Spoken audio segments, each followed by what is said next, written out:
মনে রাখবেন, একটা পাপের হিসেব না দিয়ে কাল কিয়ামতের মাঠে কোনো দায়িত্বশীল পার পাবে না ইনশাআল্লাহ। কোনো দায়িত্বশীল না। এই যে আমি লেকচার দিচ্ছি না, আল্লাহ পাক আমাকেও দাঁড় করাবো, দাঁড় করায় বলবেন, তোমাকে আমি দিনের যে জ্ঞান দিয়েছিলাম সেই জ্ঞানের হক তুমি আদায় করেছো কিনা হিসাব দেওয়া। এই যে বড় বড় মুফাসসিরে কোরআন, মুফতি, মুহাদ্দিস বসাচ্ছেন, পাংখা দিয়ে বাতাস করছেন, হ্যাঁ, চা খাওয়াচ্ছেন, কফি খাওয়াচ্ছেন, এক একজনকে আল্লাহ পাক দাঁড় করাবেন, বলবেন কোরআন সুন্নাহ যে আমানত দিয়েছিল সে আমানতের সাথে কতটুকু তুমি হক আদায় করেছো হিসাবটা দিয়ে পার পাবে না তুমি। ফাইজলামি মনে করেছেন নাকি দিনকে? ঠিক একইভাবে সমাজের, রাষ্ট্রের দায়িত্ব আল্লাহ পাক যাদেরকে দিয়েছেন এক একজন ব্যক্তিকে আল্লাহ পাক দাঁড় করাবো, দাঁড় করে জিজ্ঞাসা করবেন কোন কোন জনগণের কোন কোন হক তুমি নষ্ট করেছো, কার কার হক দিয়েছো, কার কার দেও নাই, সবার সামনে হিসাব দাও, তারপর জানতে পেরে। এত সহজ না, এত সহজ না। দুনিয়ার জীবনের প্রতিটা কাজের হিসাব আল্লাহর কাছে দিতে হবেই হবে, এটা গ্যারান্টি। এই প্রতিটা মেয়েকে আল্লাহ জিজ্ঞাসা করবেন, তোমাকে পর্দার বিধান দিয়েছিলাম, কেন পর্দা করো? প্রত্যেক মুসলিমকে আল্লাহ জিজ্ঞাসা করবেন, 5 ওয়াক্ত নামাজ ফরজ করেছিলাম, নামাজ পড়ো না কেন, ঠিক মতো পড়েছো কিনা? প্রত্যেক ধনীকে আল্লাহ জিজ্ঞাসা করবেন, দাঁড় করিয়ে করে এক একজন করে, একসাথে 10 জন না, একজন একজন একজন করে আসো, একজন করে। এই আব্দুল্লাহ তুমি আসো, এই আব্দুর রহমান তুমি আসো, এই ওবায়দুল্লাহ তুমি আসো, এই রহিম তুমি, আব্দুর রহিম তুমি আসো। এক একজন করে আল্লাহ ডাকবেন, বলো তোমাকে ধন দিয়েছিলাম, কি করেছো? বলো তোমাকে ইলম দিয়েছিলাম, হক আদায় করেছো কিনা? বলো তোমাকে ক্ষমতা দিয়েছিলাম, কি করেছো? আমি জানি না আর কিভাবে ওয়াজ নসিহত করলে মানুষের কলিজার মধ্যে ঢুকেও, আমার জানা নাই। আমি সহ প্রতি ব্যক্তি এই বিচারের সম্মুখীন হবেই হবে ইনশাআল্লাহ। আল্লাহ পাক আমাদের সবার জন্য বিচারটা সহজ করুন এবং এই কথাগুলো বুঝে আল্লাহকে ভয় করার তৌফিক দান করুন। আমাদের আন্ডারে যারা আছে সবার হিসেব আমাকে দেওয়া লাগবেই। অতএব সমাজ থেকে দুর্নীতি বন্ধ করেন, পাচার হওয়া সব কালো টাকা সাদা করে নিয়ে আসুন, অপচয় কমান, দুর্নীতি কমান, এবং যারা জুলুম জালেম ওদের সাথে কোনো আপোষ করবেন না, সমাজে ন্যায় বিচার প্রতিষ্ঠা করার চেষ্টা করেন। জালেম যদি আপনার নিজের স্ত্রী হয়, নিজের সন্তান হয়, তাকেও শাস্তি দেওয়ার ব্যাপারে যাররা পরিমাণ মায়া দেওয়া প্রদর্শন করবেন না। এটা হবে ওমরের শাসন ইনশাআল্লাহ। ওমর রাদিয়াল্লাহু আনহু ছেলে অন্যায় করেছিল না, সবার সামনে পিটিয়ে ওমর রাদিয়াল্লাহু আনহুর হাতেই তার মৃত্যু হয়ে গেছে। আল্লাহ পাক, আল্লাহ কি বলবো, আর কি বলার বাকি আছে? আল্লাহ রাসূল সাল্লাল্লাহু আলাইহি ওয়াসাল্লাম বলেছেন, হে ফাতিমা, আমার মেয়ে ফাতিমাও যদি চুরি করত, আমার মেয়ে ফাতিমার হাতটা কেটে ফেলে দিতে লাগে। কে বলছে এটা? আমাদের নবী মুহাম্মদ সাল্লাল্লাহু আলাইহি ওয়াসাল্লাম বলেছেন, আমার মেয়ে ফাতিমাও যদি চুরি করত, তার হাতও আমি কেটে ফেলে দিতাম একদম। আর আমরা আমাদের দলের লোক, আমাদের সংগঠনের লোক, আমাদের সামাজিক সংগঠনের লোক, আমার চাচা, আমার মামা, আমার খালু, আমার অমুক, এই করতে করতেই তো সব শেষ করে ফেললাম। একটা সাইন করে দিলাম, যাও ওখানে যাও, তোমার জব হয়ে যাবে। আমার মামা হয়, যোগ্যতা থাকার না থাক, আমার ভাগনা, যাও সাইন করে দিলাম, চলে যাও, চাকরি হয়ে যাবে। অথচ যাদের চাকরির পর যোগ্যতা ছিল, ওরা রাস্তা রাস্তায় ঘুরে ভ্যান চালাচ্ছে এখন দেশে। আপনি ভাবছেন যে এগুলো হিসাব দেওয়া লাগবে না? এক একটা পাপের হিসাব আল্লাহর কাছে দেওয়া লাগে, এক একটা পাপ। তুমি অমুক পাওয়ার দেখায় একটা মানুষকে পিটায় মেরে ফেলে দিলা, অমুক পাওয়ার দেখায় একজনের সম্পদ কলমের খোঁচা দিয়ে দখল করে ফেলে দিলা, মনে করলো যে কেউ দেখলো না। খালি নিঃশ্বাসটা বন্ধ হোক, কবরে যাও, আল্লাহ দেখাবে তোমাকে। খালি কবরে যাও, মুনকার আর নেকির যখন আসবে, চোখগুলো হবে নীল রঙের চোখ, ভয়ঙ্কর। কেমন চোখ ভাই? নীল রঙের ভয়ঙ্কর চোখ। আমি বলি একটা হাদিস, কোন একজন নবী আল্লাহকে বলেছিলেন যে আল্লাহ, আমি মারা যাওয়া কোনো মানুষকে দেখতে চাই, সে কেমন আছে। এটা শোনেন ভালো করে হাদিসটা, মারা যাওয়া কোনো মানুষকে আমি দেখতে চাই, সে কেমন আছে। আল্লাহ পাক সেই নবী আরজি কবুল করলেন, বললেন আচ্ছা ঠিক আছে, দেখাচ্ছি। কবরের সামনে গিয়ে দাঁড়ালেন। 1000 বা 2000 বছর আগের কোনো ব্যক্তি যে মারা গেছে, তাকে কবর থেকে চিন্তা করা, নবী দেখছেন, এবং সে ভয় থরথর করে কাঁপছে, এখনো ভয় থরথর করে কাঁপছে। নবী, আমাদের নবী নন, অন্য করে নবী, সেই নবী বলছেন যে তুমি ভয়ে কাঁপছো কেন? তুমি কত বছর আগে ইন্তেকাল করেছো, কি তোমার হালচাল বলো আমার। সেই ব্যক্তি বলছে, আমি আজকে থেকে 1000 বা 1500 বছর আগে মারা গেছি, আমি ভয়ে কাঁপছি। যখন আমি মারা যাচ্ছিলাম, মালাকুল মউত যে আকৃতি নিয়ে আমার সামনে এসেছিল, ওই আকৃতি আমি এখনো ভুলতে পারি না, তাই দেখে আমি থরথর করে যাচ্ছি। তিনি বলছেন যে আমি 1500 বছর হয়ে গেছে আমার মৌকে, কিন্তু আমার দেহ থেকে এখন পর্যন্ত রূহ কবজ করার যে কষ্ট, এই কষ্ট এখনো যায় নাই। আর এইসব দুর্নীতি করে আর অন্যায় করে, মানুষের সম্পদ আত্মসাৎ করে, অন্যের উপর অত্যাচার করে, আমি ভাবছি যে আমরা কালকে আমাদের মাঠে পার পেয়ে যাবো। খালি কবরে যাও তারপর বুঝবো। আল্লাহ রাব্বুল আলামিন আমাদের সবাইকে হৃদয়ের চোখটা খোলার তৌফিক দান করবেন, হৃদয়ের কান দিয়ে কথাগুলো শোনার তৌফিক দান করবেন, এবং আমাদের সবার কলব, মৃত কলব জীবিত করার তৌফিক আল্লাহ দান করবেন। এই মাপে কম দেয় একটা পাপ যে বললাম সুদ, একটা বলেছি যে জেনা, একটা ব্যভিচার, আমানতের খেয়ানক, হ্যাঁ, তারপরে যার যোগ্যতাহীন ব্যক্তিকে যখন আপনি দায়িত্ব দিবেন, যখন মানুষ স্ত্রীর আঁচল ধরে বসে থাকবে, মায়ের সাথে খারাপ ব্যবহার করবে, বাবাকে দূরে ঠেলে দিবে, বন্ধু বান্ধবদের কাছে নিয়ে আসবে, তখন মসজিদগুলো হট্টগোল হবে, শোরগোল হবে, মসজিদ চকচিক্যময় হবে, হেদায়েত উঠে যাবে।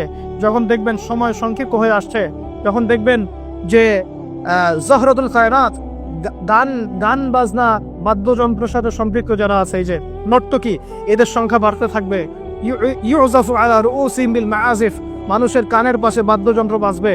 মানুষ যখন এই যে মদকে হালাল মনে করবে, শুরিবাতুল খামর, মদ যখন মানুষ খাওয়া শুরু করবে, জেনাকে হালাল মনে করা শুরু করবে, হ্যাঁ, যখন মানুষ আত্মীয়কে সম্পর্ক নষ্ট করা শুরু করবে, এই যে যত রকম পাপ আপনি দেখছেন যে আমাদের এই সমাজগুলোতে চলছে, এগুলো যখন চলতে থাকবে, তখন আল্লাহর পক্ষ থেকে এই যে আসমানি গজব, জমিনের বালা, এই ভূমিকম্প বলেন, জালজালা, মহামারী, হ্যাঁ, আপোষের মারামারি, হত্যা, রাহাজানি, এই যে আপনার আর কি বলবো, আর কি আছে, এই যে আকৃতি বিকৃত হওয়া, ভূমি ধসে যাওয়া, আসমানের গজব, মহাপ্লাবন, জলোচ্ছ্বাস, বন্যা ইত্যাদি, যে পাপগুলোতে আল্লাহ পাক বিভিন্ন জাতিকে ধ্বংস করেছেন, এই সমস্ত আযাব আল্লাহর পক্ষ থেকে একটা একটা করে আসতে হবে, একটা একটা করে।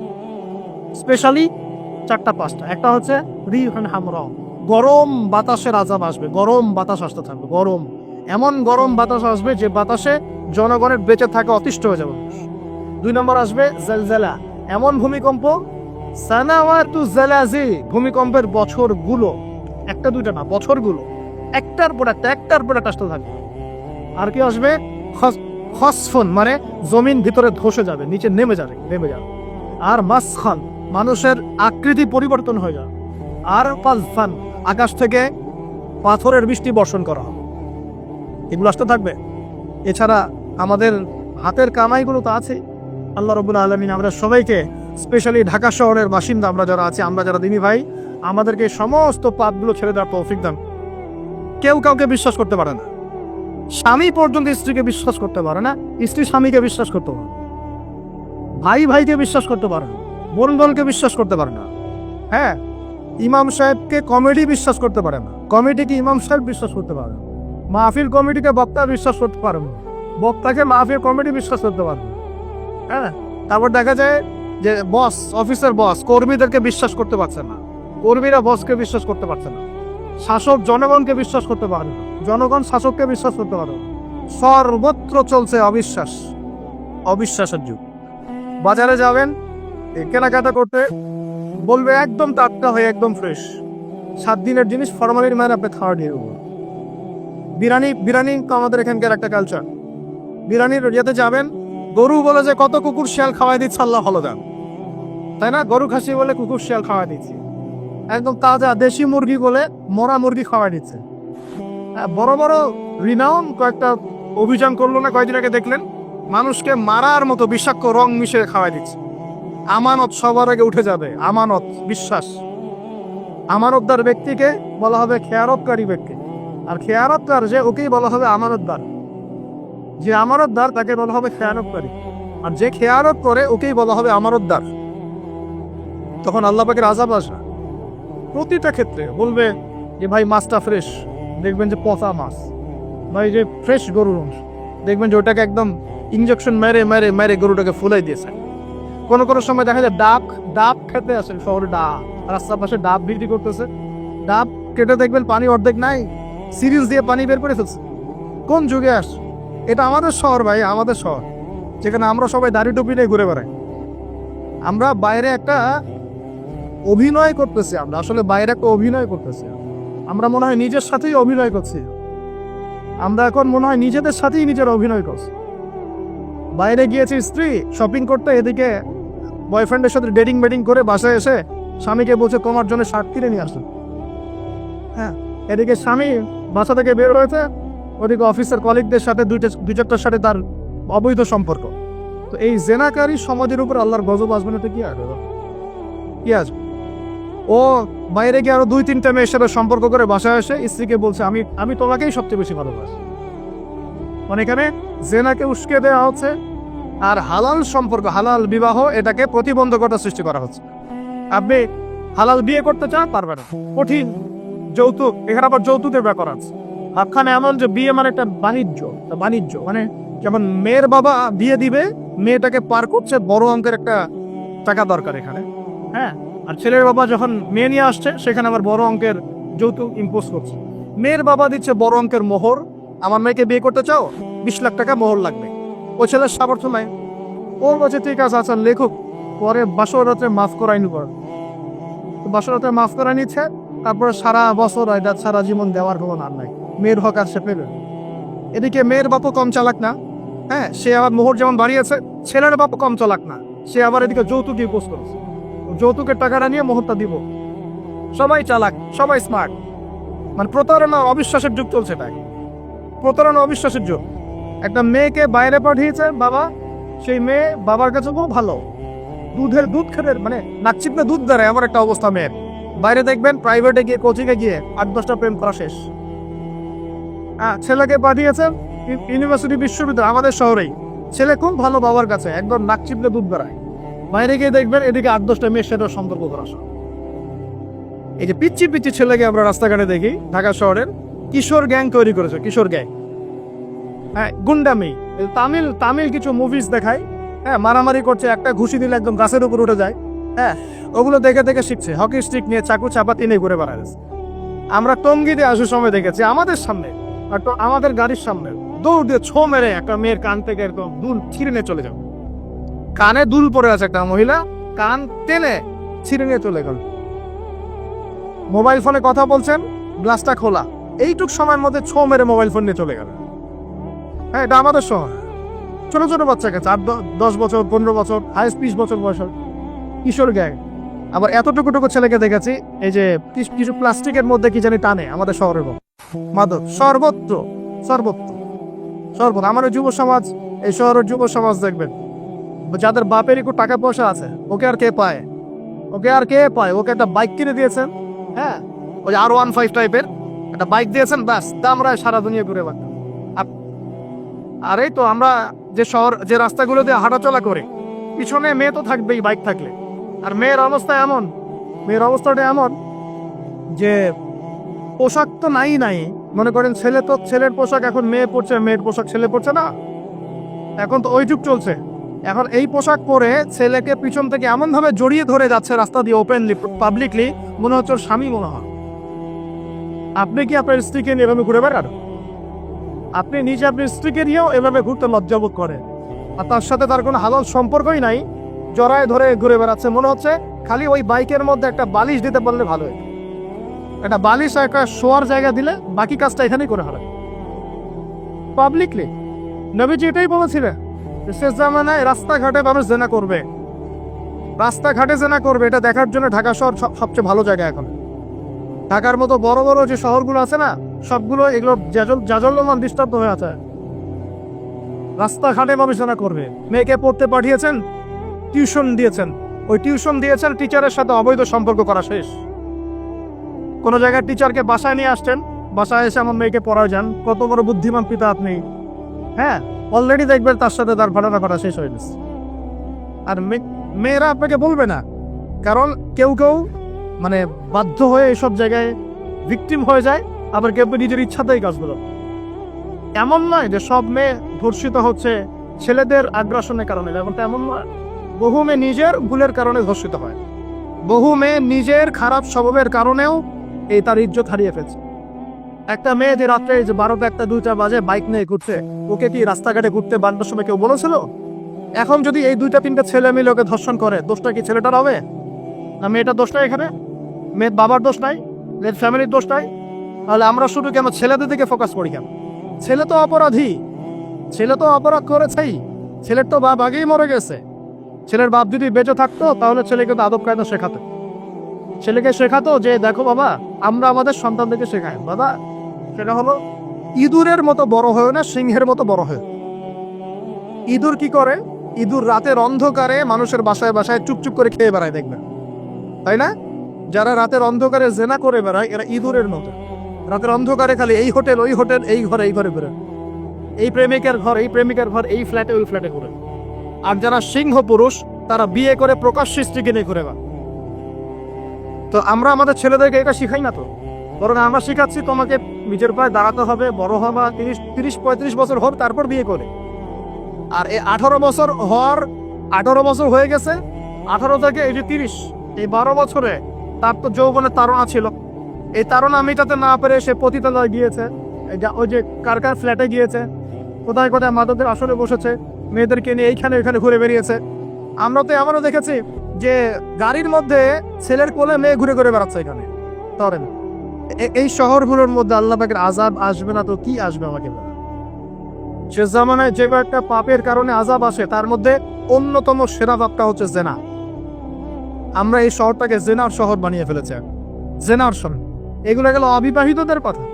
ইভেন ইউনিভার্সিটিগুলোর মধ্যে গিয়ে দেখুন, ইউনিভার্সিটিতে গোল করে গ্রুপ স্টাডি করছে, গোল করে।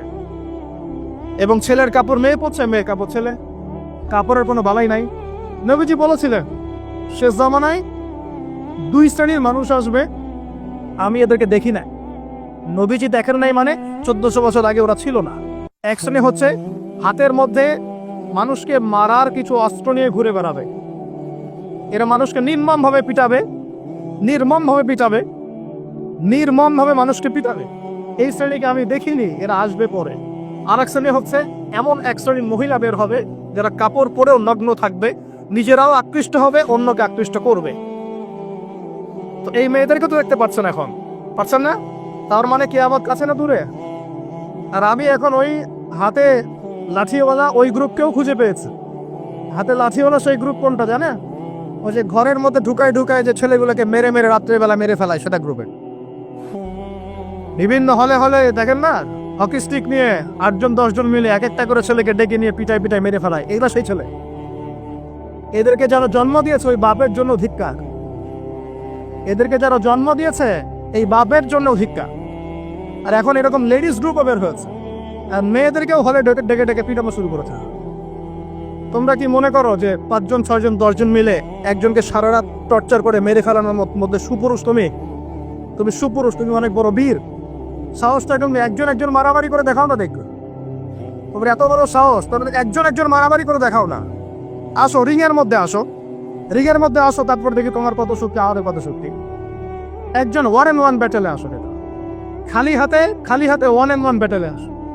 8 জন 10 জন মিলে একটা বুয়েটের ছেলে, একটা মেডিকেলের ছেলে, একটা অমুকের ছেলে, তমুকের ছেলে, বাবা মায়ের স্বপ্ন লালন করা ছেলেগুলাকে ঘরের মধ্যে ঢুকাবা, সারা রাত পিটায় মেরে ফেলবা, এটাকে তোমরা সাফল্য মনে কর, বিরক্ত মনে কর?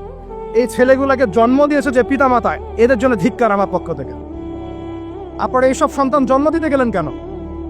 খিদির আলাইহিস সালাম বেঁচে থাকলে ছোটবেলায় মেরে ফেলতো এদেরকে। ওই যে খিদির আলাইহিস সালাম ছোটবেলায় একটা বাচ্চাকে মেরে ফেলছিলেন না?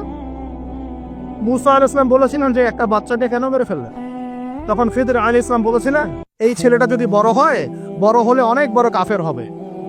আল্লাহ আগে জানিয়ে দিয়েছেন, এই জন্য আগে মেরে দিয়েছে। এই বাচ্চাগুলোকে নিতে গেলেন কেন? কোন রকম লজ্জাবোধও নাই, চক্ষু লজ্জা নাই না। এরপর যখন আইন শৃঙ্খলা বাহিনী এদেরকে অ্যারেস্ট করে নিয়ে যায়, বীরের মতো হাসতে হাসতে চলে যায়। ও জানে যে আমার কোনো সমস্যা হবে না, ফাঁক দিয়ে বেরিয়ে চলে আসে। তোমরা এগুলোকে বিরক্ত মনে করো, সুপুরুষ হয়ে গেছো তোমরা। এতই যদি ক্ষমতা থাকে, সাহস থাকে, তো একজন মারামারি করো না। 1-on-1 ব্যাটেল আসো, তারপর দেখো কে জিতে কে হারে। 10 জন মিলে একজনকে পিটাবা, মনে করছো খুব বড় বীর হয়ে গেছো। এখন 10টা মেয়ে মিলে একটা মেয়েকেও পিটাচ্ছে। একটা মেয়েকে আপনি ঘরের মধ্যে ঢুকায় সারা রাত পিটাবেন, মেয়েটা কাঁদতে বলছে আমার পায়জামা পর্যন্ত খুলে ফেলেছে টান দিয়ে। আরে তোর মায়ের পায়জামা কেউ খুলে ফেললে তোর কেমন লাগবে? তোর বোনের পায়জামা কেউ খুলে ফেললে তোর কেমন লাগবে? কোন সাহসে তুই একটা মেয়ের পায়জামায় হাত দিস? এত বড় সাহস! আর এদেরকে আমরা পরাধীন করে মানুষ করি। আইন শৃঙ্খলা বাহিনী আপনারা কি করে? ইনস্ট্যান্ট কোর্ট বসে ফাঁসি দিয়ে দিবেন এদেরকে। আল্লাহর কসম করে বলছি, যদি কোনোদিন এরকম ক্ষমতা আমাদের কাছে আসতো, দিন বিচার পর দেখিয়ে দিতাম ইনশাআল্লাহ। ফাইজলামি শুরু করো সারা দেশব্যাপী ফাইজলামি শুরু করে দিয়েছে একদম নির্মমভাবে, অহেতুকভাবে। এই যে অসহায় মানুষগুলোকে, ছাত্র পড়তে গিয়েছে, বাবা মায়ের স্বপ্ন লালন করা ছাত্র, ছেলেটা ইঞ্জিনিয়ার হবে, ছেলেটা মেডিকেল সায়েন্সে পড়ে বড় একজন ডক্টর হবে, পিতা মেরে ফেলে দিল তাকে। এত বড় সাহস! আর আমরা কিছুই বলতে পারলাম না, কিছু করলাম না। কি একটা অবস্থা চলছে। এগুলো যখন চলতে থাকবে একটা কওমের মধ্যে, আপনার মনে হয় যে আল্লাহ পক্ষ থেকে রহমত নেমে আসবে? লা ইলাহা ইল্লাল্লাহ বলা একজন মানুষ যদি বেঁচে থাকে, ওই একজন মানুষের সম্মানে আল্লাহ পাক কিয়ামত দিবেন ইনশাআল্লাহ। সে একজন মানুষকে এভাবে নির্মমভাবে পিটিয়ে মেরে ফেলো তোমরা। এখন মানুষকে পেটানো শুরু করেছো। নবী সাল্লাল্লাহু আলাইহি ওয়াসাল্লাম শেষ জামানের হাদিস সম্পর্কে বলেছিলেন যে আমি এক শ্রেণীর মানুষকে দেখি না, ইলারা আসবে, মানুষকে নির্মমভাবে মারবে, নির্মমভাবে মানুষকে পিটিয়ে মারবে। আর কোরআন খুলে দেখেন, একটা জাতির কথা আল্লাহ পাক বলেছেন। এই জাতির নাম হচ্ছে আদ জাতি। কোন জাতি ভাই? এই আদ জাতিকে আল্লাহ পাক ধ্বংস করেছিলেন ঝড় দিয়ে, ঝাপটা দিয়ে। আল্লাহ পাক এই কম সম্পর্কে বলেছেন ওয়াইযা বাতাসতুম জাব্বারিন। ওরা শিরক কুফর তো করতোই, কিন্তু এর পাশাপাশি একটা বড় পাপ করতো। ওই পাপটা হচ্ছে এরা যখন মানুষকে পেত, পিটিয়ে মেরে ফেলতো, নির্মমভাবে পিটিয়ে মেরে ফেলতো। এই আদ জাতির পাপ তোমরা করা শুরু করেছে। আমাদের শহরে এগুলো চলছে না এখন? দিনে দুপুর রাস্তাঘাটে এগুলো চলছে। শিক্ষা প্রতিষ্ঠানে গিয়ে এগুলো মাস্তানি করতে গিয়েছো তোমরা। আমার ভাই হয়ে যদি এই কাজ করো, আমি তোমার চেহারা পর্যন্ত দেখতে যাবো না ইনশাআল্লাহ। আল্লাহ রাব্বুল আলামিন আমাদেরকে উমরের শাসন দান করুন বলে আনা। একটা মাস উমরের শাসন যদি চলে না, দেখবেন সব লাইনে চলে আসছে ইনশাআল্লাহ। একটা মাস খালি ধর্ষণের বিচার করা শুরু করেন, ধর্ষণ করার সাহস খুঁজে পাবেন ইনশাআল্লাহকে। কোন মাদ্রাসাতে আমরা দেখেছি, কোন মাদ্রাসাতেও এই যে হাফেজ ছাত্র হতে গিয়েছে, বাবা মা হাফেজ বানাবে, মাদ্রাসায় পাঠিয়েছে, মাদ্রাসার শিক্ষক ছেলেটাকে বলাৎকার করে রেখে দিয়েছে।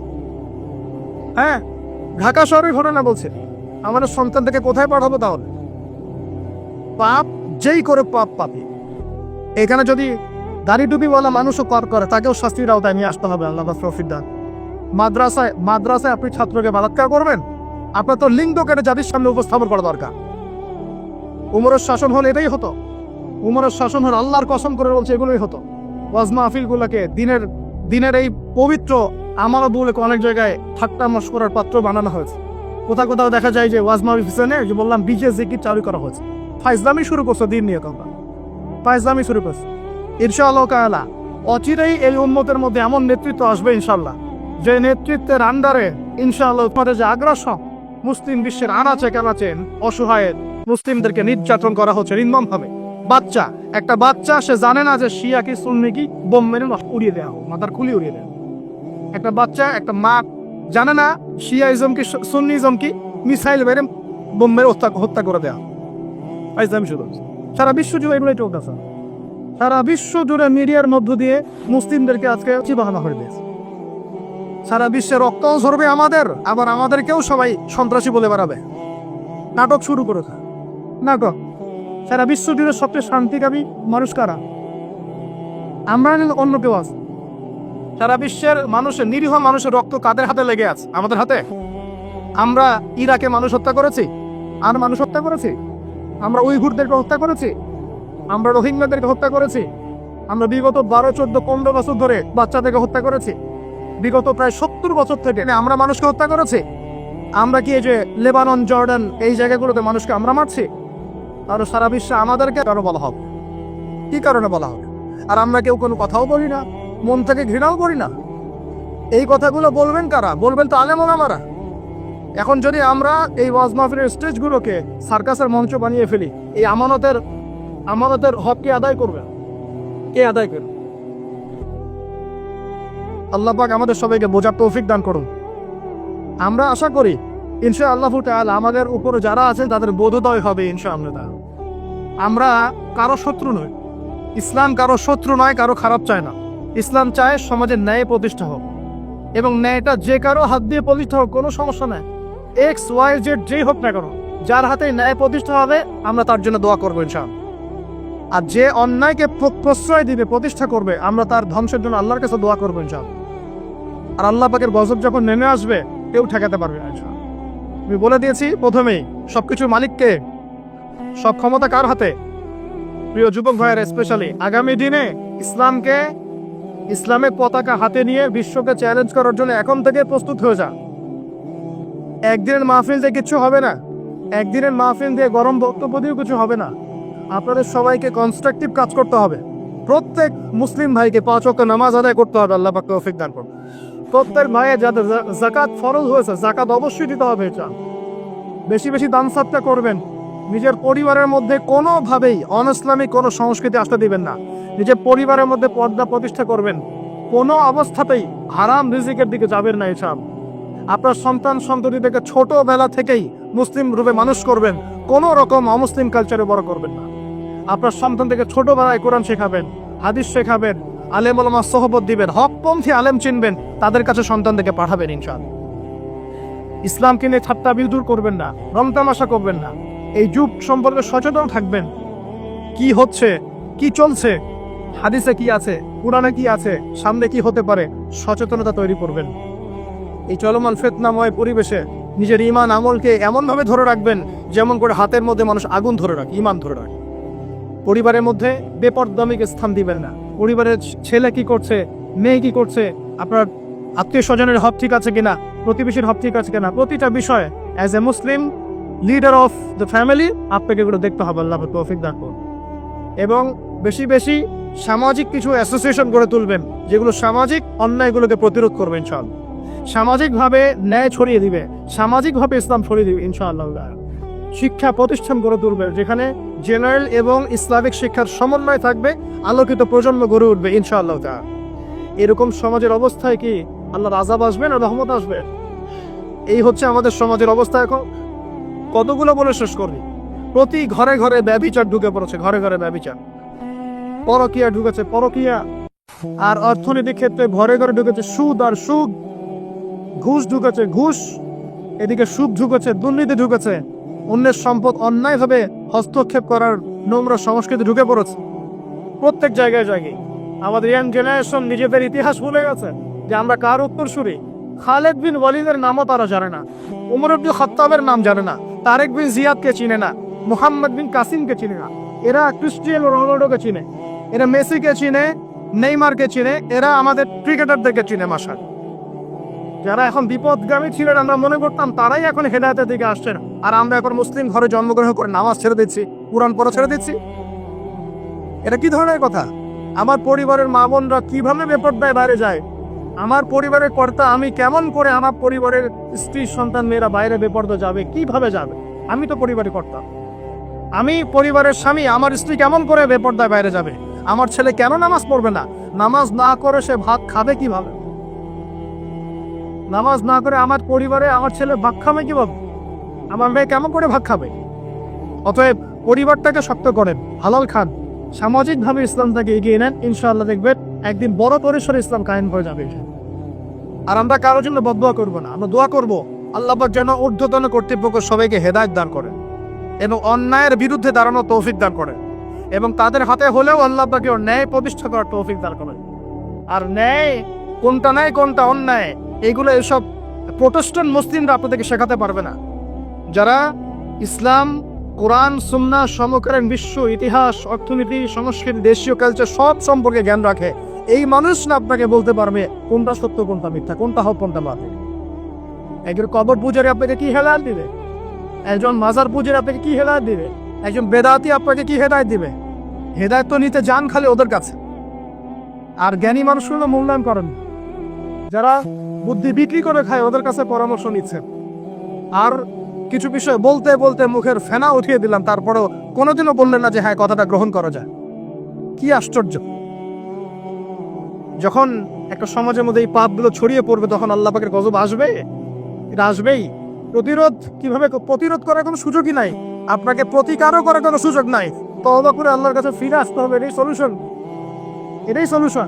এই যে আমরা শহরের কথাই বলছিলাম, আমাদের সমাজের অন্যতম বড় একটা কিয়ামতের আলামত হচ্ছে উঁচু উঁচু বিল্ডিং নির্মাণের প্রতিযোগিতা।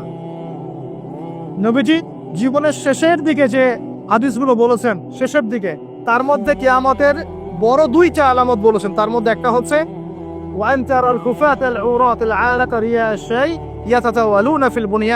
যখন দেখবে সমাজের সবচেয়ে নিম্ন শ্রেণীর মানুষেরা, রাখাল টাইপের মানুষ, গায়ে জামা নাই, পায়ে স্যান্ডেল নাই, উঁচু উঁচু বিল্ডিং নির্মাণের প্রতিযোগিতা করছে। ধনীরা বিল্ডিং নির্মাণ করবে এমনটা নবীজি বলেন নাই। নবীজি বলছেন গরিব, ফকির, মিসকিন, গায়ে কাপড় নাই, স্যান্ডেল নাই, এরা বিল্ডিং নির্মাণ করবে না, প্রতিযোগিতা করবে একে অপরের সাথে। এখনকার আরব বিশ্বটা জাজল্যমান দৃষ্টান্ত, এখনকার আরব বিশ্বটা জাজল্যমান দৃষ্টান্ত। অনেক সলফে সালেহিন বলেছেন এখান এই হাদিস থেকে আরো দ্রব্যের ইশারা করা হয়েছে। এটা আমাদের ঢাকার মধ্যে চলে আসছে। আজকালকে যার এক জায়গা টাকা পয়সা ছিল না, আজকে 10 তলা 20 তলা ফ্ল্যাটের আমি। কিভাবে সম্ভব? সুদের মধ্য দিয়ে সম্ভব, দুর্নীতির মধ্য দিয়ে সম্ভব, কালো টাকার মধ্য দিয়ে সম্ভব, অন্যের সম্পদ অন্যায়ভাবে হস্তক্ষেপ করার মধ্য দিয়ে সম্ভব।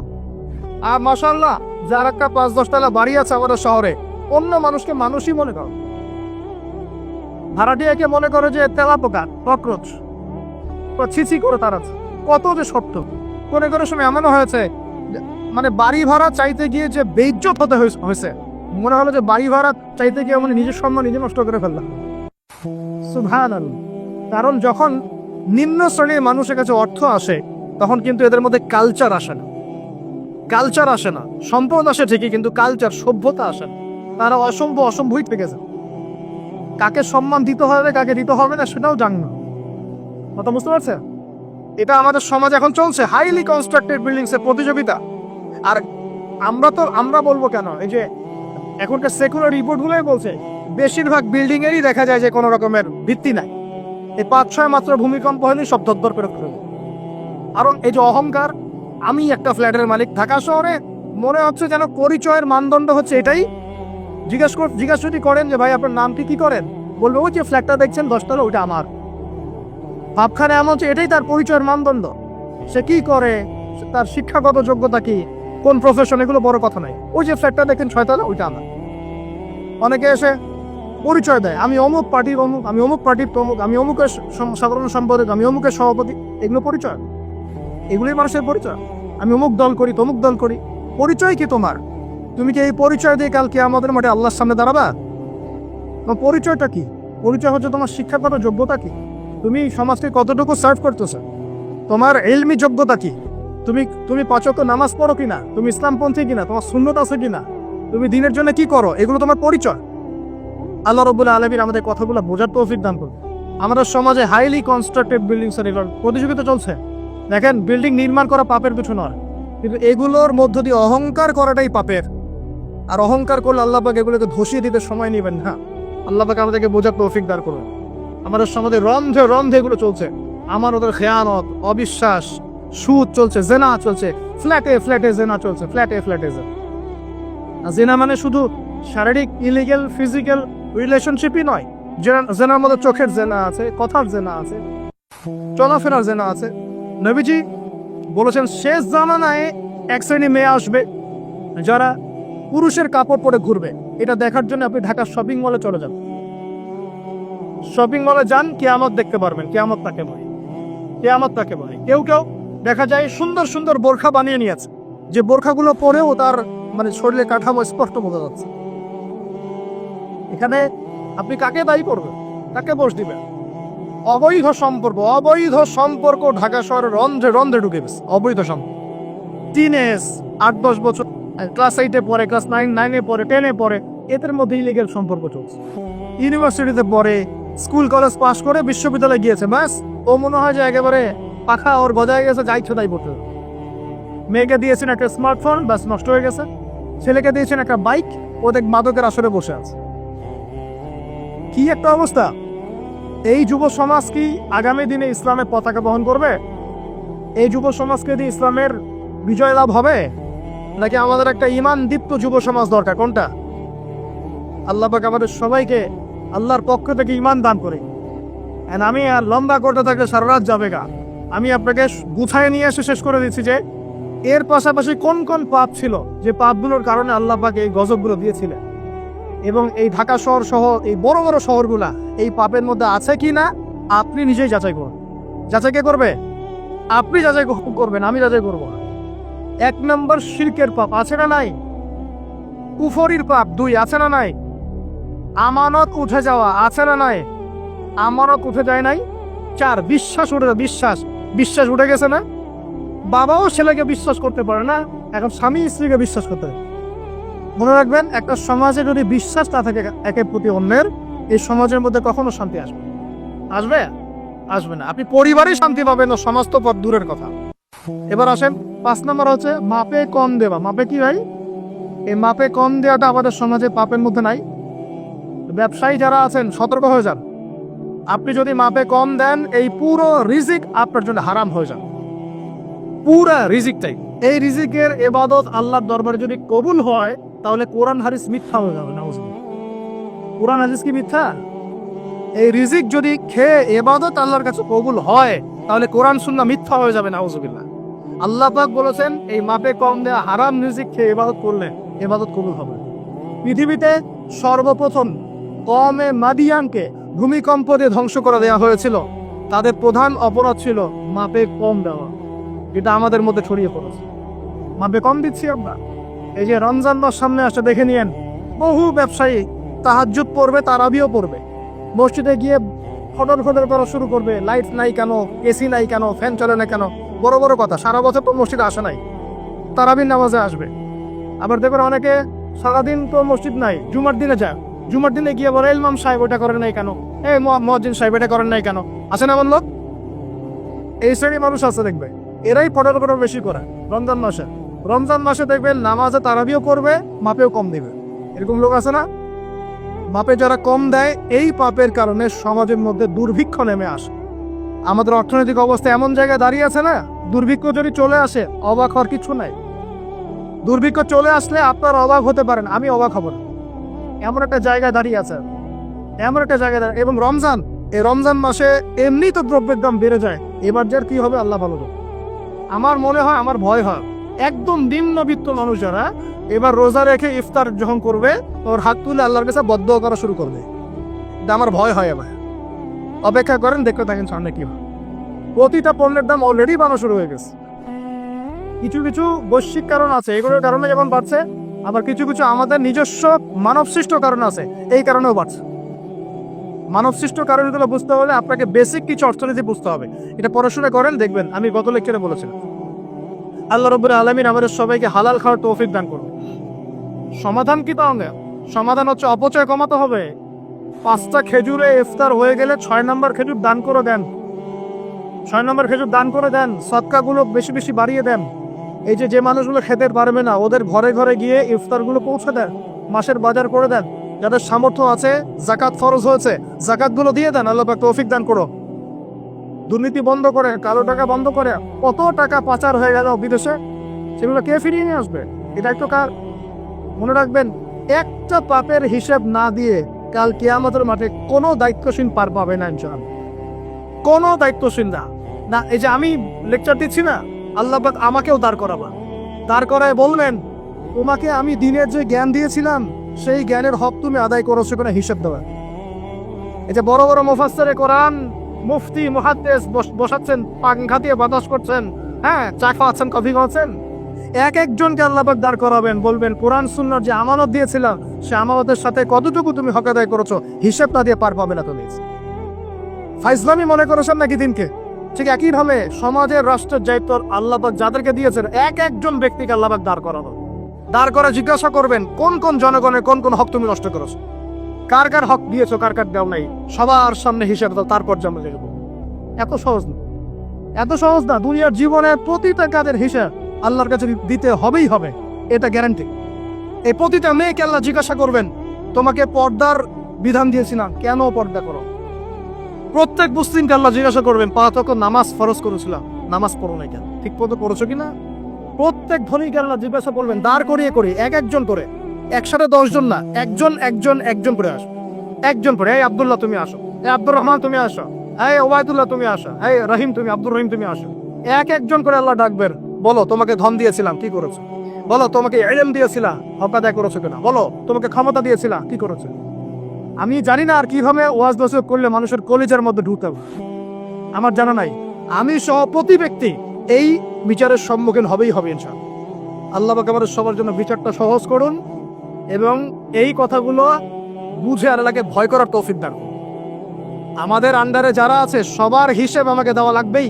অতএব সমাজ থেকে দুর্নীতি বন্ধ করেন, পাচার হওয়া সব কালো টাকা সাদা করে নিয়ে আসুন, অপচয় কমান, দুর্নীতি কমান এবং যারা জুলুম জালেম ওদের সাথে কোনো আপোষ করবেন না। সমাজে ন্যায় বিচার প্রতিষ্ঠা করার চেষ্টা করেন।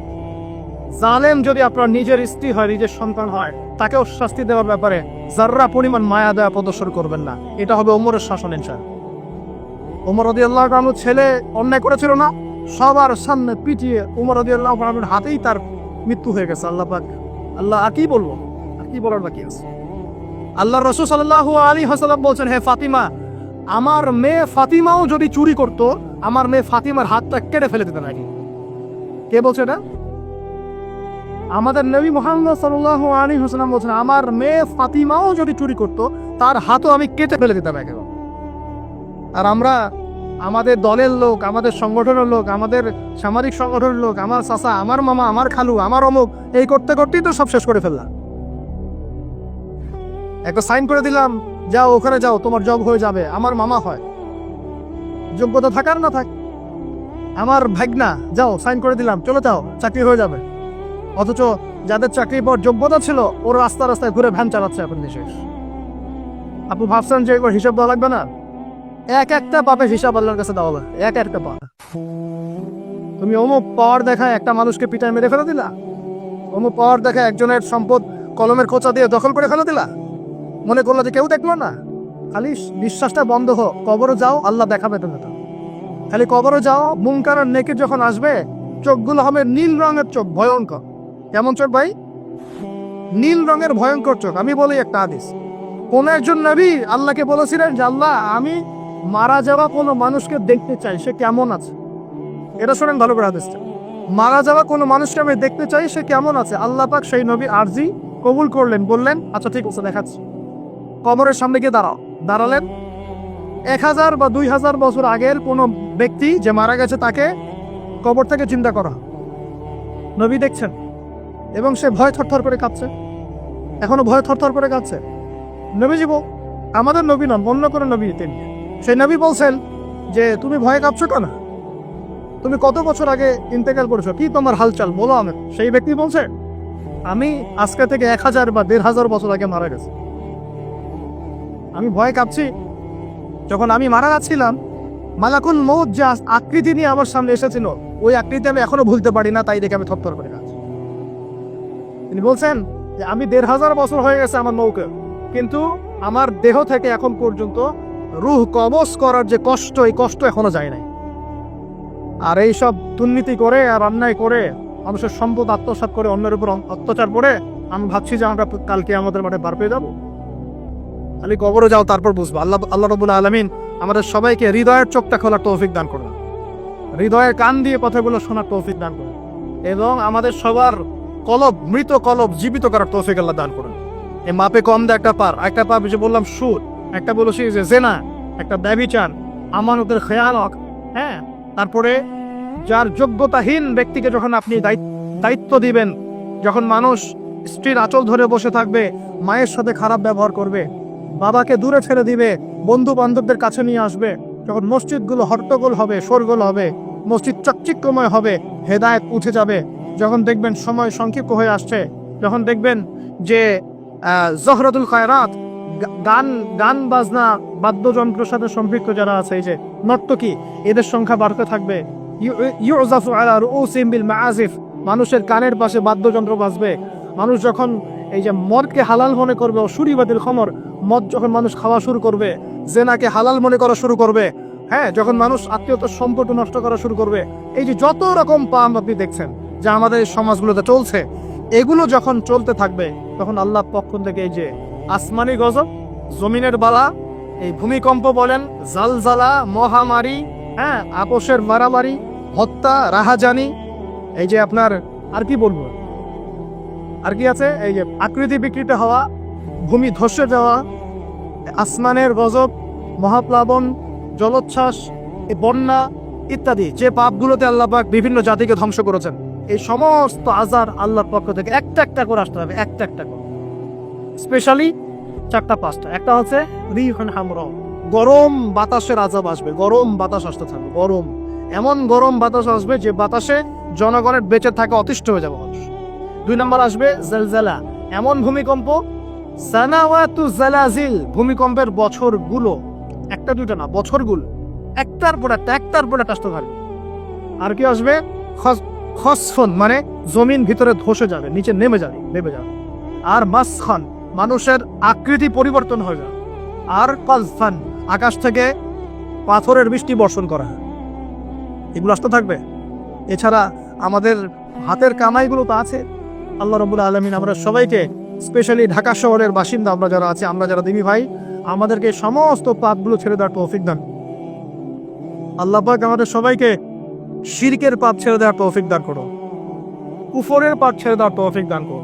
এই অহংকার, সম্পদের অহংকার আল্লাহ পাক বন্ধ করার তৌফিক দান করো। আল্লাহ পাক আমাদের সবাইকে দুর্নীতি বন্ধ করার তৌফিক দান করো, ন্যায় প্রতিষ্ঠা করার তৌফিক দান করো। আল্লাহ রাব্বুল আলামিন আমাদের সবাইকে, স্পেশালি যুবক যুবতী যারা আছে, সবাইকে জেনা ছেড়ে দেওয়ার তৌফিক দান করো, পবিত্র চরিত্রকে পবিত্র রাখার তৌফিক দান করুন, এই পর্নোগ্রাফি থেকে দূরে থাকার তৌফিক দান করুন। আল্লাহ পাক এই যুব সমাজকে মাদক থেকে দূরে থাকার তৌফিক দান করুন। আমরা দয়া করি যুব সমাজকে আল্লাহ পাক এই পতিতাবৃত্তি, ব্যভিচার থেকে বাঁচিয়ে রাখুন। পরিবারগুলোর মধ্যে আল্লাহ পাক শান্তি দান করুন। এই ব্যভিচার থেকে, এই বিশ্বাসহীনতা থেকে, আমানতহীনতা থেকে আল্লাহ পাক আমাদেরকে বাঁচিয়ে রাখুন।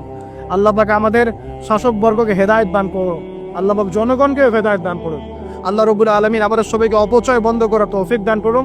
সবাইকে নামাজি বানিয়ে দিন, সবাইকে কোরআনওয়ালা বানিয়ে দিন, সবাইকে হাদিস চর্চা করার তৌফিক দান করো, রাসূলের সুন্নত মাফিক জীবন গড়ার তৌফিক দান করুন। সমস্ত পরিবারগুলোতে ইসলামী পর্দা কায়েম করার তৌফিক দান করুন, নামাজ প্রতিষ্ঠার তৌফিক দান করুন, পরিবারগুলোর মধ্যে হালাল রিজিকের ব্যবস্থা আল্লাহ করে দিন। এবং সর্বোপরি আসন্ন রমজান যেটা আসছে, এই রমজানে আমরা যেন আমাদের গুনাহগুলোকে মাফ করিয়ে নিতে পারি, আল্লাহ পাক সেই তৌফিক আমাদের সবাইকে এনায়েত করুন, বলি আমিন। আল্লাহ রাব্বুল আলামিন জাহান্নামীদের বৈশিষ্ট্য সম্পর্কে একটা আয়াতে বলেছেন, সূরা আরাফের মধ্যে 179 নম্বর আয়াতে আল্লাহ পাক বলছেন, ওয়ালাকাদ যারানা লিজাহান্নামা কাসীরাম মিনাল জিন্নি ওয়াল ইনস। আমি প্রচুর জিন আর মানুষকে দিয়ে জাহান্নাম পরিপূর্ণ করব, বলি নাউযুবিল্লাহ। আমি প্রচুর জিন আর মানুষকে দিয়ে জাহান্নাম পরিপূর্ণ করব, অথচ এই জিন আর মানুষকে আমি সৃষ্টি করেছিলাম আমার ইবাদত করার জন্য। যেমন সূরা জারিয়াতের 56 নম্বর আয়াতে আল্লাহ পাক বলেছেন, ওমা খালাকতুল জিন্না ওয়াল ইনসা ইল্লা লিয়াবুদুন। আমি জিন আর মানুষকে শুধু আমার ইবাদত করার জন্য সৃষ্টি করেছি। যাদেরকে আল্লাহ পাক শুধু তার ইবাদত করার জন্যই সৃষ্টি করেছেন, সেই জিন আর মানুষের মধ্যে বহু জিন আর মানুষ জাহান্নামে যাবে। কুদিয়াল আমর, এটা লিখিত হয়ে গেছে। কেন যাবে? আল্লাহ সূরা আরাফ 179 নম্বর আয়াতে নিজেই বলছেন, কারণগুলো হচ্ছে লাহুম কুলুবুন লা ইয়াফকাহুনা বিহা। জাহান্নামে যাওয়ার কারণ হচ্ছে তাদেরকে কলব দিয়েছিলাম, উপলব্ধি করতো না। মানে বুঝলাম, হৃদয়ে কলব, বিবেক আল্লাহ যাদেরকে দিয়েছেন, তারপরে উপলব্ধি করতে পারে না, এটা জাহান্নামীদের বৈশিষ্ট্য। আর ওয়ালাহুম আযানুন লা ইয়াসমাউনা বিহা, তাদেরকে আমি কান দিয়েছিলাম, এই কান দিয়ে তারা শুনতো না। একটু লক্ষ্য করে দেখি, আমরা কিন্তু বাইরের কান দিয়ে সবাই শুনতে পারে, তাহলে এটা কোন কান যে কান দিয়ে সে শুনতো না? আমরা তো বাহিরের কান দিয়ে সবাই শুনে, তাহলে আল্লাহ যে বলছেন কান আছে কিন্তু শোনে না, তাহলে কোন কান দিয়ে শুনি না বলেন? হৃদয়ের কান দিয়ে। তার মানে আমাদের দুইটা চোখ, দুইটা কান। আল্লাহ পাক আবার বলছেন, ওয়ালাহুম আ'য়ুনুন লা ইউবসিরুনা বিহা। আমি তাদেরকে চোখ দিয়েছিলাম, চোখ দিয়ে দেখে নাই। বাহ্যিক চোখে আমরা সবাই দেখছি, তাহলে কোন চোখ অন্ধ? আল্লাহ পাক কোন চোখ অন্ধের কথা বলছে? আবু জেহেল এবং উমর রাদিয়াল্লাহু আনহু, এই দুই ব্যক্তি নবী সাল্লাল্লাহু আলাইহি ওয়াসাল্লামের দোয়ার দ্বার প্রান্তে ছিলেন। আল্লাহর নবীজি দোয়া করছেন, হে আল্লাহ, ইসলামের কঠিন সময় চলছে, মক্কায় অনেক জুলুম নির্যাতন চলছে, আল্লাহ তুমি এই দুই ব্যক্তির মধ্যে যে কোনো একজনকে হেদায়েত দিও। এই দুই ব্যক্তির মধ্যে যে কোনো একজনকে, যাকে তোমার পছন্দ, তাকে হেদায়েত দিয়ে তুমি দ্বীনের জন্য কবুল করো। সুবহানাল্লাহ। একজনের নাম আবু জেহেল, যার নাম আবুল হাকাম ইবনে হিশাম। আবু জেহেলের নাম কি? আবুল হাকাম ইবনে হিশাম। মানে আবু জেহেলের নাম কিন্তু আবুল হাকাম, জ্ঞানের পিতা, কিন্তু আমরা বলছি আবু জেহেল মানে অজ্ঞতার পিতা। কেন? কারণ সে বাহ্যিক জ্ঞানে পরিপূর্ণ ছিল, শরীয়তের গভীর জ্ঞান, শরীয়তের সত্য তার চোখে স্পষ্ট হয়ে। আল্লাহ পাকের নিদর্শন একটার পর একটা দেখানো হয়েছে, কিন্তু তারপরেও সে ইসলাম কবুল করে নাই। এই কারণে আমরা তাকে বলি আবু জেহেল, অজ্ঞতা পিতা। অথচ তার নাম কিন্তু আবু জেহেল না, তার নাম আবুল হাকাম, জ্ঞানের পিতা। আমাদের সমাজে এমন অনেক বড় বড় বুদ্ধিজীবী আছে না, বাহিরের বস্তুবাদী জ্ঞানে পরিপূর্ণ, শরীয়তের জ্ঞানের অজ্ঞ মিসকিন, এমন মানুষ আছে না? তকশো একদম ঝড় তুলে ফেলছে এখন, ইতিহাস, সংস্কৃতি, বিশ্ব অর্থনীতি, রাজনীতি, কোন সেক্টরের জ্ঞান নাই যা তার জানা নাই, কিন্তু শরীয়তের মাসলা মাসাইল সে বলতে পারবে। হ্যাঁ, শরীয়তে ঈমান ভঙ্গের কারণ বলতে পারে না, কোন কোন কথা বললে শিরক হয়, কুফর হয়, কোন কোন কথা বললে নেফাত হয়ে যায়, মানুষ মুরতাদ হয়ে যায়, এগুলো জানে না, কিন্তু বাহ্যিক জ্ঞানে পরিপূর্ণ। এরাও কিন্তু বর্তমান নব্য আবু জাহেল, এরা হচ্ছে বর্তমান সময়ের নব্য আবু জাহেল। আবু জাহেল কিন্তু জ্ঞানের পিতা ছিল। তো আবু জাহেল এবং ওমর রাদিয়াল্লাহু আনহুর মধ্যে আল্লাহ যাকে তোমার ভালো লাগে তুমি হেদায়েত দিয়ে ইসলামের জন্য কবুল করো, এটা দোয়া করছেন কে? মুহাম্মদুর রাসূলুল্লাহ সাল্লাল্লাহু আলাইহি ওয়াসাল্লাম। এবার আল্লাহ পাক হেদায়েত দিয়েছেন ওমর রাদিয়াল্লাহু আনহু। এই তো এখন এই দুই ব্যক্তিকে আমরা যদি ডক্টরের কাছে পাঠাই মনে করেন, এবং তাদের কান এবং তাদের চোখ টেস্ট করি, দেখা যাবে দুজনের কানই একই, দুজনের চোখই এক, দুজনেরই চোখ ভালো, দুজনেরই কান ভালো। তাহলে আবু জাহেলের কোন কান অন্ধ যার কারণে সে কোরআন শুনতে পারলো না, আর আবু জাহেলের কোন চোখ অন্ধ যার কারণে সে কোরআন দেখতে পারলো না, সত্য চিনতে পারলো? বলেন, এটাকে বাহ্যিক চোখ না অভ্যন্তরীণ চোখ? আর ওমর রাদিয়াল্লাহু আনহুর কোন কান জিন্দা, জীবিত, যে কান দিয়ে তিনি কোরআনের মর্ম শুনতে পারলেন? কোন চোখ জীবিত, যেই চোখ দিয়ে তিনি সত্যটাকে খুঁজে পেলেন? বাহ্যিক চোখ, ভিতরের চোখ। তার মানে বুঝতে পারলাম এই আয়াতে আল্লাহ পাক আমাদের বাহ্যিক চোখ, বাহ্যিক কানের কথা বলছেন না। আল্লাহ বলছেন প্রচুর জিনার মানুষ যে জাহান্নামে যাবে, তার অন্যতম কারণ হচ্ছে তাদের কলব ছিল কিন্তু মরে গেছে, মৃত কলব। চোখ দিয়েছি দেখে নাই, মানে এই চোখ দিয়ে ঠিকই দেখেছে কিন্তু কলবের চোখ দিয়ে দেখতে পারে নাই। কান দিয়েছি শোনে নাই, মানে কান তো এই চোখ এই কান দিয়ে শুনেছে ঠিকই, এই কান দিয়ে সবই শুনেছে, কিন্তু এই কান দিয়ে কোরআন এবং সুন্নাহর মর্মমারি সত্য শুনতে পারে নাই। আল্লাহ পাক বলছেন উলাইকা কাল আনআম, এরা ছিল গবাদি পশু, জন্তু, জানোয়ারের মতো। নাউযুবিল্লাহ। বাল হুম আদল, বরং এরা তার চাইতেও নিকৃষ্ট ছিল। বা উলাইকা হুমুল গাফিলুন, এরা ছিল গাফেল সম্প্রদায়, গাফেল। তাহলে আমরা এখানে বুঝতে পারলাম যদি আমরা কলবকে জিন্দা করতে না পারি এটা জাহান্নামে যাওয়ার কারণ। যদি আমরা ভিতরের চোখ দিয়ে দেখতে না শিখি এটা জাহান্নামে যাওয়ার কারণ। যদি আমরা ভিতরের কান দিয়ে শুনতে না শিখি এটা কি? জাহান্নামে যাওয়ার কারণ। এখন 1450 বছর পরেও যাদেরকে বোঝাতে হচ্ছে যে সময় হাতে বেশি নাই, আলামাতুস সাআগুলো সব স্পষ্ট হয়ে যাচ্ছে, তাদের হৃদয়ের চোখটা অন্ধ না? ভিতরের কানটা অন্ধ না? কলবগুলো মরে গেছে না? আমি আপনাদেরকে কিছু দৃষ্টান্ত দেখাচ্ছি, যে দৃষ্টান্তগুলো আমাদের ঢাকা শহরের সাথেও মিলে যাবে। বড় বড় সব শহরের সাথে তো মিলে যাবেই।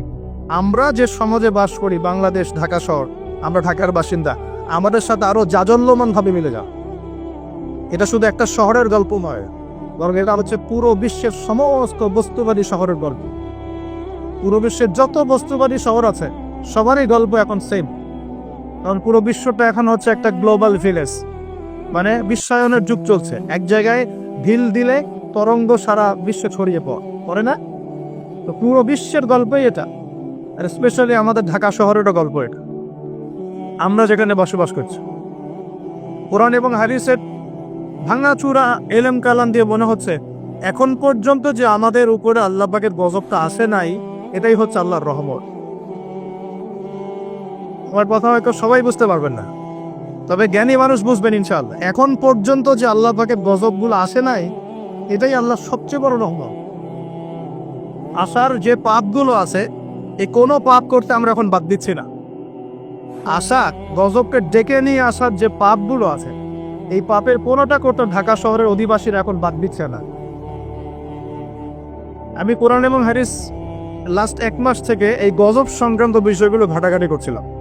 যখন থেকে যে ভূমিকম্প, টার্কি সিরিয়ার ঘটনাগুলা, ইউক্রেন রাশিয়ার বা ন্যাটো রাশিয়ার যে কনফ্লিক্ট, এই মহামারী, করোনা, কোভিড, বৈশ্বিক অর্থনৈতিক মন্দা, এই যে সমকালীন ইস্যুসগুলো চলছে, এগুলোর সাথে যখন আখিরুজ্জামানের হাদিসগুলোকে স্টাডি করছিলাম, তখন বুঝতে পারলাম যে স্পেশাল যে 10টা 15টা বা 20টা পাপ আছে, সর্বোচ্চ 20টা হবে, মেজর 10টা, এই 10-15টা 20টা পাপ যখন সারা বিশ্বে ছড়িয়ে পড়ে, তখন বিশ্বের অবস্থা এমন হবে যেমনটা এখন রয়েছে।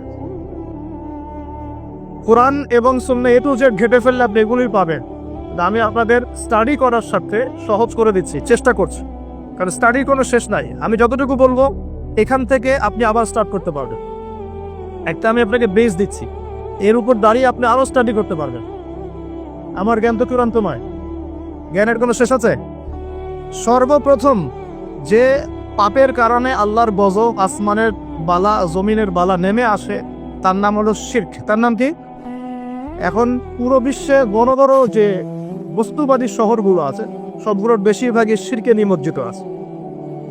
আর এই শিরক শুধুমাত্র আল্লাহ ছাড়া মূর্তি পূজা করে শিরক নয়, শুধুমাত্র আল্লাহ ছাড়া চন্দ্র, সূর্য, গ্রহ, নক্ষত্রের পূজা করে শিরক নয়, শুধুমাত্র এই আল্লাহর সন্তান আছে এই ঘোষণা দেওয়ার নামই শিরক নয়।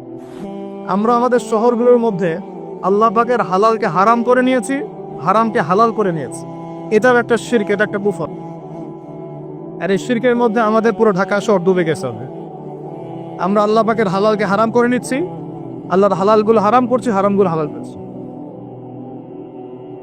আরো আছে, আমরা মনে করি যে অমুসলিমরাই মনে হয় শিরক করে, অথচ এখন মুসলিমদের মধ্যে বহু মানুষ কবর পূজা করছে, কবরে গিয়ে সেজদা করে। ওর ধারণা, তার ধারণা কবরের শায়িত মানুষ তাকে ভালো মন্দ দিতে পারে। কবরের শায়িত মানুষ কি আমার কল্যাণ অকল্যাণ করতে পারবে? আমরা জানি যে নবী মুহাম্মদ সাল্লাল্লাহু আলাইহি ওয়াসাল্লাম সুপারিশ করবে, ঠিক আছে? তার সুপারিশে কবিরা গুনাহগার ব্যক্তিরা জাহান্নাম থেকে বের হয়ে আবার জান্নাতে যাবে। আমরা জানি আল কোরআন সুপারিশ করবে, আমরা জানি যে রোজা, সওম সুপারিশ করবে, আমরা জানি দান সৎকার কিয়ামতের মাঠে বান্দাকে ছায়া দিবে। কোরআনে সূরা আলে ইমরান, সূরা বাকারা, সামিয়ানার মতো বান্দাকে ছায়া দিবে। আমরা জানি আলেম ওলামা সুপারিশ করবে, হাফেজে কোরআন সুপারিশ করবে, আমরা জানি শহীদগণ সুপারিশ করবে। সুপারিশ এক জিনিস, কিন্তু মৃত মানুষ কি আমাকে কল্যাণ অকল্যাণ দিতে পারে? তো মুসলিমদের মধ্যে বহু মানুষ এখন কবর পূজা করছে না? এই এই এই শিরকটা কি ঢাকার মতো বড় বড় শহরগুলোতে নাই, বাংলাদেশে নাই? কোনো কোনো ক্ষেত্রে এরকম কবর পূজারীরা নিজেদের নাম দিয়ে দিয়েছে ওরা সুন্নি, নিজে করছে কবর পূজা, নাম দিয়ে রেখেছে আমি সুন্নি। এই টাইটেলটা পবিত্র টাইটেল। সুন্নি মানে কি? যে সুন্নতের অনুসরণ করে। সুন্নি মানে কি? যে নবীর সুন্নতের অনুসরণ করে। একটা দলিল দেখান তো, নবী সাল্লাল্লাহু আলাইহি ওয়াসাল্লাম কারো কবরে সেজদা দিয়েছে? সাহাবীগণ কারো কবরে সেজদা দিয়েছে? সাহাবীগণ কোনো মৃত মানুষের কাছে দোয়া করেছে? তাহলে এই কাজগুলো কি শিরক হচ্ছে না? এই জিনিসগুলো চলছে, এগুলো আল্লাহর গজব নামিয়ে নিয়ে আসে। আরো আছে, আমরা শিরক মানে শুধু এটাই মনে করি যে আল্লাহর জন্য নামাজ পড়তে হবে, অন্য কারোর জন্য পড়া যাবে না, আল্লাহর জন্য কোরবানি করবো, অন্য কারোর জন্য করা যাবে না। কিন্তু আমরা এখন কি করছি জানেন? আমরা রাজনীতি, অর্থনীতি, এমনকি শিক্ষানীতির মধ্যে শিরকি আকীদা ঢুকিয়ে দিয়েছি। যেমন রাজনীতির মধ্যে ঢুকিয়েছি সমস্ত ক্ষমতার উৎসকে জনগণ, এটা আমাদের একটা পলিটিক্যাল কনসেপ্ট, তাই না? আল্লাহ পাক বলছেন তাবারাকাল্লাযী বিয়াদিহিল মুলক, তাবারাকাল্লাযী বিয়াদিহিল মুলক, সূরা মুলকের 1 নম্বর আয়াত। এবং এই সূরা মুলক আল্লাহ পাক আপনাকে রাতের বেলা পড়তে বলেছেন। রাতের বেলা পড়লে আপনি কবরের আযাব থেকে বেঁচে থাকবেন ইনশাআল্লাহ। কেন বেঁচে থাকবেন? কারণ এখানে আল্লাহ পাকের একনিষ্ঠ তাওহীদের বর্ণনা দেয়া আছে, যা আপনাকে কবরের আযাব থেকে কে বাঁচাবে? আল্লাহ, তাওহীদ, আল্লাহ বাঁচাবেন ইনশাআল্লাহ। এর প্রথমেই আল্লাহ বলছেন তাবারাকাল্লাযী, বরকতময় সেই আল্লাহ, বিয়াদিহিল মুলক, যার হাতে হচ্ছে সমস্ত কর্তৃত্ব, ক্ষমতা। ক্ষমতার মালিক কে? আল্লাহ পাক সূরা আলে ইমরানে বলছেন কুলিল্লাহুম্মা মালিকাল মুলক, হে আল্লাহ বলো, আল্লাহ, হে আল্লাহ তুমি হচ্ছে রাজত্বের মালিক। রাজত্বের মালিক কে? তুতিল মুলকা মান তাশা, তিনি যাকে ইচ্ছা রাজত্ব দেন। ওয়া তানজিউল মুলকা মিম্মান তাশা, যার থেকে ইচ্ছা রাজত্ব কেড়ে নেন। তার এর মালিক কে? ফেরাউনকে কে রাজত্ব দিয়েছিল আর তাকে কে ডুবিয়ে দিয়েছে? তার দেয়ার মালিক কে? ডুবিয়ে দেওয়ারও মালিক কে? আবার দাউদ আলাইহিস সালামকে কে দায়িত্ব দিয়েছিল? সুলাইমান আলাইহিস সালামকে কে এই বিশ্বের শাসক বানিয়েছে? ইউসুফ আলাইহিস সালামকে জেলখানা থেকে বের করে মিশরের শাসক কে বানিয়েছে? মুহাম্মদ সাল্লাল্লাহু আলাইহি ওয়াসাল্লামকে মক্কা থেকে শূন্য হাতে মদিনায় নিয়ে গিয়ে মদিনার শাসক কে বানিয়েছে? তো এটা দেয়ার মালিক কে? আল্লাহর মনোনীত বান্দাগণ যখন দায়িত্ব পেয়েছেন, তারা কি আল্লাহর বিধান বাদ দিয়ে অন্যের বিধান দিয়ে দাসত্ব করেছে? তাহলে আমরা তো খলিফা শব্দই বুঝি না।